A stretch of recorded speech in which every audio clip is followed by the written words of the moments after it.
Praise the lord. మన ప్రభుని యేసుక్రీస్తు నామమున దేవుని బిడ్డలైన మీ అందరికీ నా హృదయపూర్వక వందనాలు తెలియజేస్తున్నాను.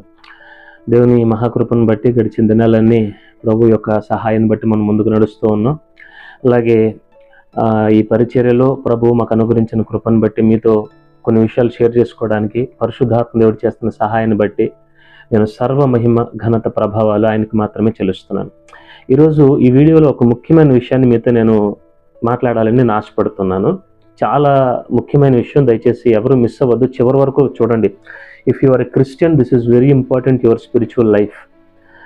ఎందుకనంటే నేను ఒక పోస్ట్ ఒకటి నేను చూశాను ఫేస్బుక్లో. అందులో ఉన్న ఒక విషయం నేను మీతో షేర్ చేసుకుంటాను. ఒకప్పుడు అమెరికా దేశంలో కొన్ని సంవత్సరాల క్రితం జిమ్మీ స్వాగట్ అని ఒక దైవ సేవకుడు బహుబలంగా వాడబడుతూ ఉన్నాడు. సువార్త పరిచర్య ద్వారా అద్భుతములు, మహత్కార్యములు, ఇంకా ప్రభు సేవలో మెయిన్ టెలి ఎవాంజలిజం. అప్పుడే ఈ టీవీలు కానీ లేకపోతే రేడియోలో కానీ టీవీ ఛానల్స్ కానీ టీవీస్ అనేవి కొంచెం బాగా మీడియా అనేది కొంచెం ఎగ్జిస్టెన్స్లోకి రావటం ఆ టైం జరుగుతున్న సమయంలో ఈ దైవ సేవకుడు, ఆయన పేరు జిమ్మీ స్వాగట్, ఆ సేవకుడు ప్రభు సేవలో బహు విరివిగా బలంగా వాడబడుతున్నాడు. కానీ అనుకోకుండా తన లైఫ్లో జరిగినటువంటి ఒక తప్పు వల్ల, వాస్తవం చెప్పాలంటే తను చేసినటువంటి ఒక తప్పు వల్ల ఆ విషయం మీడియాలో చాలా అంటే చాలా పాపులర్ అవటం, దాని వలన ఈయనని వాళ్ళ కౌన్సిల్లో నుండి కూడా, వాళ్ళ పాస్టర్స్ కౌన్సిల్లో నుండి కూడా వెలివేయటం, ప్రతి టీవీ ఛానల్ ఆయన గురించి మాట్లాడటం. ఇంకొక మాట చెప్పుకోవాలని అంటే చాలా అంటే చాలా అవమానకరమైన పరిస్థితుల్లో ఆయన నడిచాడు. చాలా అంటే చాలా అవమానకరమైన పరిస్థితుల్లో నడిచాడు. ఎవరు చూసినా ఆయన గురించి మాట్లాడేవాళ్ళే, ఎవరు చూసినా ఆయన చేసిన తప్పుని తీర్పు తీర్చేవాళ్లే, ఇంక్లూడింగ్ క్రిస్టియన్స్. లోకం సంగతి తీసి పక్కన పెట్టండి, క్రైస్తవులు సైతం అదే విషయాన్ని మాట్లాడతా చాలా అంటే చాలా బాధకి, అవమానానికి లోనేటువంటి పరిస్థితుల్లో ఎవ్వరూ సపోర్ట్ లేక, ఎవ్వరూ తనని పలకరించే వాళ్ళు లేక, ఒకప్పుడేమో ఆయనంటే చాలా ఘనంగా గౌరవంగా చూసిన వాళ్ళు సైతం ఆయనంటే లెక్కలేనితనంగా, అవమానకరంగా, కొంతమంది అయితే చాలా ఇబ్బందికరంగా కూడా ఆయనతో ప్రవర్తించిన అనుభవాల్లో ఆయన నడిచాడు. ఆ సమయంలో బిల్లీ గ్రాహం గారిని ఒక న్యూస్ ఛానల్ వాళ్ళు అడిగారంట, పలానా జిమ్మీ స్వాగట్ గారి గురించి మీరు విన్నారు కదా, మీరేమంటారు, మీ యొక్క అభిప్రాయం ఏంటి, మీరు దేవుని ఎరిగిన సేవకులు, మీరు ఒక ఎవాంజలిస్ట్, ప్రభు సేవలో బలంగా వాడబడుతున్నారు, మీ యొక్క అభిప్రాయం ఏంటి అని అడిగినప్పుడు బిల్లీ గ్రాహం గారు చెప్పిన మాట నిజంగా అది నాకు చాలా చాలా చాలా హార్ట్ టచింగ్ అనిపించింది. అందుకని మీతో షేర్ చేసుకోవాలని పర్టికులర్గా ఈ వీడియో నేను మీతో చేస్తున్నాను. సో ఆయన అన్న మాట ఏంటంటే, పాయింట్ నెంబర్ 1, నేను మాట్లాడడానికి అర్హుని కాను. ఎందుకనంటే జిమ్మీ స్వాగట్ తప్పు చేసినప్పుడు ఏమో రేపొద్దున బిల్లీ గ్రాహం కూడా తప్పు చేయొచ్చు. నమ్మకం లేదు, నేను నమ్మను, నన్ను నేను నమ్ముకోలేను. సో జిమ్మీ స్వాగట్ తప్పు చేశాడు, ఈరోజు నేను తప్పు చేయలేదని చెప్పేసి నేను జిమ్మీ స్వాగట్ పలానా ఎలాగని చెప్పేసి నేను చెయ్యను అని ఆయన అన్నారు. ఆయన ఇంకొకన్న మాట ఏంటో తెలుసండి, నేను జిమ్మీ స్వాగట్ కొరకు ప్రార్థన చేస్తాను, ప్రభు నూతనమైన కృపనిచ్చి, నూతనమైన ఆత్మనిచ్చి, నూతనమైన అభిషేకాన్ని ఇచ్చి ఆయన నూతన పరిచి ఆయనని వాడుకోవాలని నేను ప్రార్థన చేస్తాను. నా కోసం మీరు భారం కలిగి ప్రార్థన చేయండి, బిల్లీ గ్రాహం గారు పాపంలో పడకుండా మీరు ప్రార్థించాలి అన్నట్లుగా ఆయన మీడియా వారితో ఒక మాట చెప్పాలంటే కొంచెం చొరక వేసినట్టుగా మాట్లాడారు. ఆయన మాట్లాడినప్పుడు ఆ మీడియా వాళ్ళంతా కూడా వాళ్ళకి అర్థమైపోయింది, బిల్లీ గ్రాహం గారు చెప్పకనే మనకు చెప్పేశాడు ఏంటంటే, రాళ్ళు ఎత్తద్దు, తీర్పు తీర్చొద్దు, మీలో రాయెత్తడానికి ఎవ్వరికీ అధికారం లేదు అన్న విషయాన్ని వారికి అర్థమయ్యే విధంగా చెప్పినట్లుగా వాళ్ళకి అర్థమయ్యి ఇంకేం మాట్లాడకుండా సరే సార్ అని చెప్పేసి వాళ్ళు వెందిరగడం జరిగింది. సో నేను అంటాను, దేవుడు మనలో చూసే లక్షణాలు చాలా ప్రాముఖ్యమైనవండి. అవి మనకి పెద్దగా కనపడకపోవచ్చు. మనం ఎంతసేపు ప్రార్థన చేయాలి, వాక్యం చదవాలి, మనం అలా చేయకూడదు, ఇలా చేయకూడదు, ఇవన్నీ మనం చూస్తాం. కానీ నేనంటాను, మనకి తెలియకుండా చాలా విషయాల్లో మనం తప్పిపోతూ ఉంటాం ఏమండి. అవన్నీ కూడా చాలా చిన్నవిగా మనకు కనపడతాయి, కానీ వాస్తవానికి ఏంటంటే చాలా పెద్దవి అవి, దేవుడు చూసేదవే. ఎందుకు నేను మీకు ఈ మాట చెప్తున్నానంటే, బిల్లీ గ్రాహం గారు వంటి దైవ సేవకుడు అంత బలంగా వాడబడటానికి గల చాలా ముఖ్యమైన కారణాల్లో ఒక కారణం ఏంటంటే, ఆయన తన తోటి సహోదరుణ్ణి, పడిన వ్యక్తిని పైకి లేవనెత్తాడు. పడిన వ్యక్తికి చేయనిచ్చి పైకి లేవనెత్తాడు. పడ్డాడు కదా, ఇప్పుడు అతన్ని నేను ఒక స్టెప్పింగ్ స్టోన్గా చేసుకుని, అతన్ని ఒక మెట్టుగా నేను చేసుకుని, ఇప్పుడు అతను పాపులారిటీ తగ్గింది కాబట్టి, ఇప్పుడు నేను ఎలాగో మీడియాలోకి వస్తున్నాను కాబట్టి నేను దానిని యూజ్ చేసుకుని అతని ఫాలోవర్స్ అందరినీ నా వైపు తిప్పేసుకుందో అన్నటువంటి పని బిల్లీ గ్రహం గారు చేయలే. అందుకని దేవుడు వాడుకున్నాడు. Glory be to God. దేవుని యొక్క లక్షణాలు కలిగినటువంటి దైవ సేవకులండి వీళ్ళు. నిజంగా చెప్తున్నాను. వాస్తవానికి మనుష్య స్వభావాన్ని బట్టి మనుష్య జ్ఞానం ఏం చెప్తుందంటే, రైట్, అతను తప్పు చేశాడు కదా, ఇప్పుడు అతని స్థానంలో నువ్వు దాన్ని భర్తీ చేసి నువ్వు బాగా నువ్వు కొంచెం పబ్లిసిటీ చేసుకో, అతని ఫాలోవర్స్ అందరూ నీ వైపు తిప్పబడతారు. ఇంకొక మాట చెప్పాలంటే, నువ్వు కూడా 4 రాళ్ళు తీసుకుని వేసావంటే, ఇదిగో అలా చేయకూడదు ఇలా చేయకూడదు అని అందరూ నీకు అట్రాక్ట్ అయిపోతారని చెప్పి, ఏమండి, ఒక మనిషి స్వరం బిల్లీ గ్రహం గారికి కూడా వినపడి ఉంటుంది. కానీ పరిశుద్ధాత్మ చేత నడిపించబడిన సేవకుడు కాబట్టి ఆయన ఒకటే మాట అనుకున్నాడు. నేను ఒక మాట చెప్తాను. యోహాను సువార్తలో 8వ అధ్యాయంలో ఒక అనుభవం మనకు కనపడుద్ది. 1వ వాక్యం నుండి 11వ వాక్యం వరకు మీరు చదివినట్లయితే, యేసు ప్రభు దగ్గరికి పాపం వ్యభిచారం చేస్తుండగా పట్టుబడినటువంటి ఒక స్త్రీని తీసుకొచ్చినప్పుడు వాళ్ళందరూ ఈయన ఏం తీర్పు చెప్తాడా అని చాలా మంది, ధర్మశాస్త్ర ప్రకారం ఈవిని రాళ్ళతో కొట్టి చంపాలి, ఆయన ఏమో ప్రేమ, కనికరం, క్షమ అని అంటున్నాడు, సరే అని చెప్పి ఈయన ఏం చెప్తారా అని ఒక ఆసక్తితో చాలా మంది ఆవిడని తీసుకొచ్చి రాళ్ళు చేతిలో పెట్టుకుని, అవసరమైతే యేసు ప్రభు కూడా 4 రాళ్ళు చేతికిద్దాం అన్నట్లుగా వాళ్ళు అక్కడ వెయిట్ చేస్తున్నారు. కానీ జరిగిన విషయం ఏంటో తెలుసండి. నేను ఆ మాట చదువుతాను, చూడండి, నాకు చాలా ఇష్టమైన మాట అది. 7వ వాక్యములో 8:7 యోహాను సువార్త. వారు ఆయనను పట్టు వదలక అడుగుచుండగా ఆయన తలెత్తి చూచి, మీలో పాపము లేనివాడు మొట్టమొదట ఆమె మీద రాయి వేయవచ్చునని వారితో చెప్పి మరలా వంగి నేల మీద వ్రాయిచుండెను. వారు ఆ మాట విని పెద్దవారు మొదలుకొని చిన్నవారి వరకు ఒకని వెంట ఒకడు బయటికి వెళ్ళిరి. యేసు ఒక్కడే మిగిలను. ఆ స్త్రీ మధ్యను నిలువబడి ఉండెను. యేసు తలెత్తి చూచి, అమ్మా, వారెక్కడ ఉన్నారు? ఎవరును నీకు శిక్ష విధింపలేదా అని అడిగినప్పుడు ఆమె లేదు ప్రభువా అనెను. అందుకు యేసు, నేనును నీకు శిక్ష విధింపను, నీవు వెళ్ళి ఇక పాపము చేయకుమని ఆమెతో చెప్పాను. Very golden words.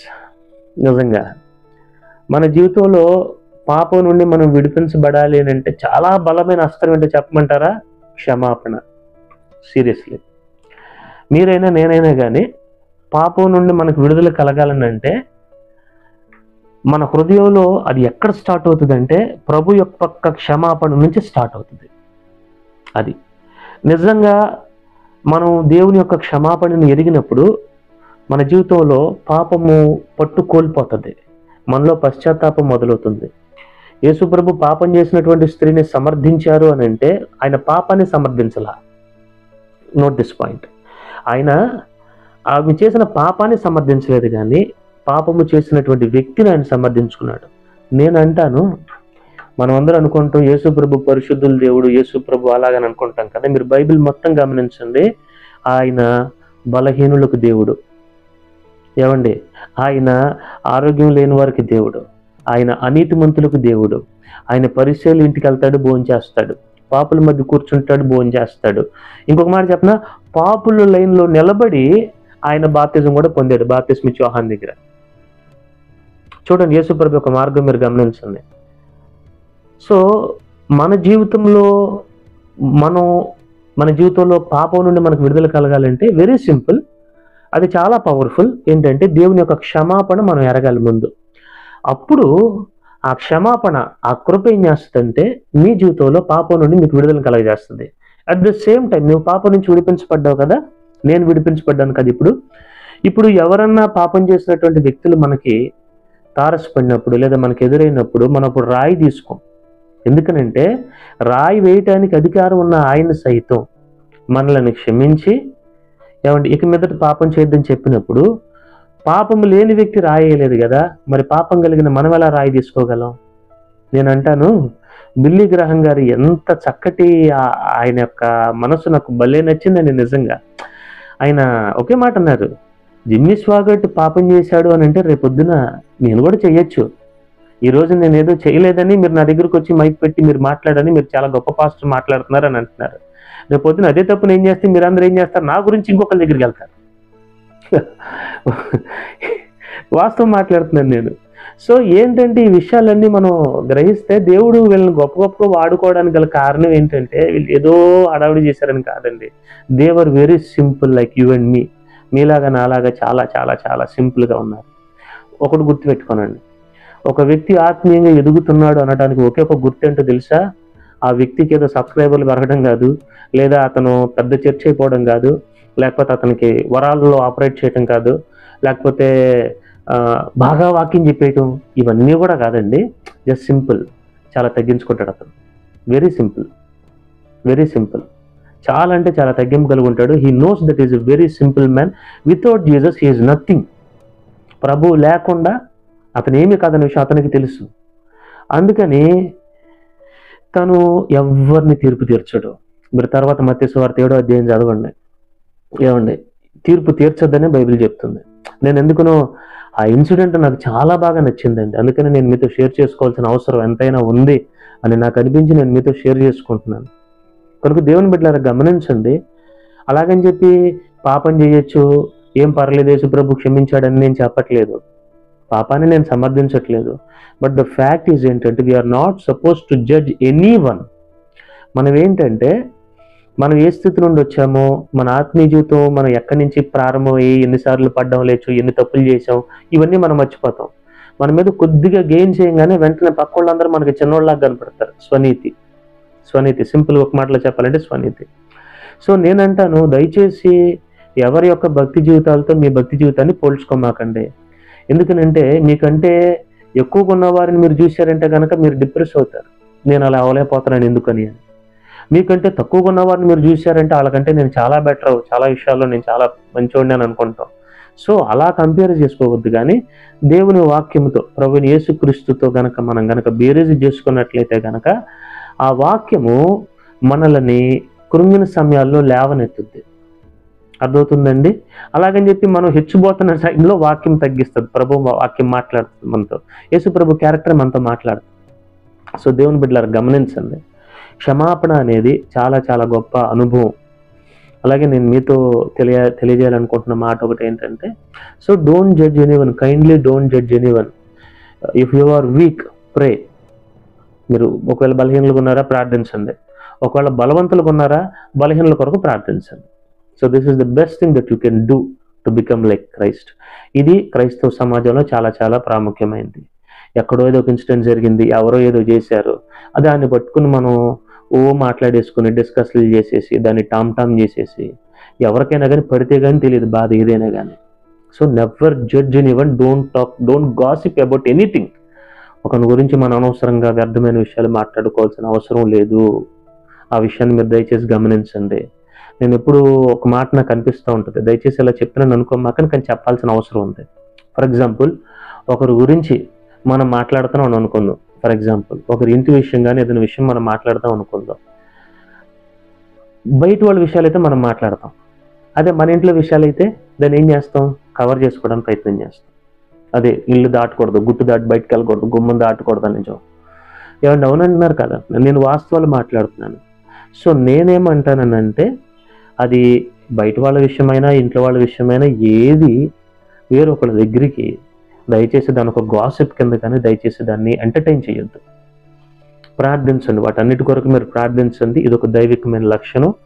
So that దేవుని యొక్క ఆ యొక్క మనసు మీ జీవితంలో బిల్డ్ అవటం అనేది జరుగుతుంది. బిలీ గ్రహం గారు, జిమ్మీ స్వాగట్ గారు, వీరిద్దరు విషయాల్లో ప్రభు నాకు నేర్పినటువంటి ఒక పాఠం కనుక మీతో నేను షేర్ చేసుకుంటే అది మీకు కూడా ఆశీర్వాదకరంగా ఉందని నేను విశ్వసిస్తున్నాను. కనుక మీరందరూ ప్రార్థించండి. బలహీనుల కొరకు మరింతగా ప్రార్థించండి. అలాగే నా కొరకు కూడా ప్రార్థించండి. So that the Lord will bless all of us. దేవుడు మనలందరిని ఆశీర్వదించినట్లుగా దేవుని కృపలో మనం వేరుపడదాం. ఈ మాటలు మీకు ఆశీర్వాదకరంగా ఉందని నేను విశ్వసిస్తున్నాను. ఒకవేళ ఈ మాటల వల్ల మీరు కనుక దీవించబడినట్లయితే దయచేసి ఈ వీడియోని మీరు ఇతరులతో షేర్ చేసుకోనండి. ఈ వీడియోని మీరు లైక్ చేయండి. ప్రభు మీతో మాట్లాడిన విషయాలని కామెంట్ చేయండి. అలాగే మన ఛానల్ని మీరు ఇతరులతో కూడా షేర్ చేసుకున్నట్లయితే స్పిరిచువల్గా వాళ్ళు డెవలప్ అవ్వడానికి, కొన్ని విషయాలు నేర్చుకోవడానికి మీరు దోహదపడిన వాళ్ళు అవుతారు. దేవుని రాజ్య విస్తరణలో మీ పాత్రను మీరు పోషించిన వాళ్ళు అవుతారు. So I request every one of you to subscribe and share to your friends and families so that they will be blessed. ఇలాగా ప్రభు నాకు కొన్ని విషయాల్లో నేర్పినటువంటి ఆత్మీయ పాఠాలను మీతో నేను రెగ్యులర్గా షేర్ చేసుకోవడానికి ప్రయత్నం చేస్తున్నాను.